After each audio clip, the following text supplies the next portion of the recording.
ko ng asombryo.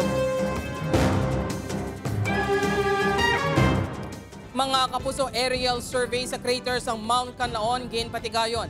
Alert levels ng bulkan posible pa magsaka sunod sa FIVOLCS. Si Zen Kilantang Sasan nakatuto.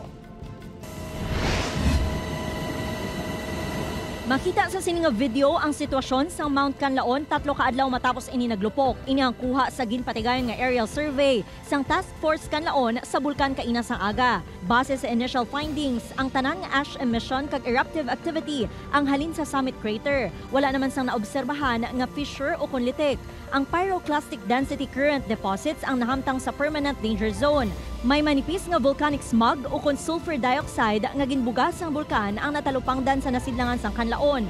Sunod sa RDRRMC6, posible pa magtaas ang alert level sang Canlaon base sa monitoring sang FIVOLCS. There's really a chance nga basta nag-elevate pa siya into alert level 4. That's why to avoid double handling, we are already planning for level 4.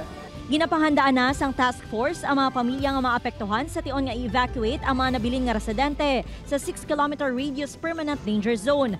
Plano sang task force nga magpatindog sang tent cities sa gwa sang 7-kilometer radius sang bulkan sa din temporaryo nga magatiner ang mga evacuee sa tent samtang ginomonitor ang aktibidad sang bulkan. With that, ang aton subong nga task force Canlaon dito nag-identify na sa mga LGUs nga pwede butangan sang ini nga mga tent nga himuon. Kumbaga we will build up communities. So tent cities parang camp setting siya. So, just like what we did in Tacloban during Typhoon Yolanda. Base sa plano, una nga evacuate ang mga residente nga nalakip sa vulnerable sector.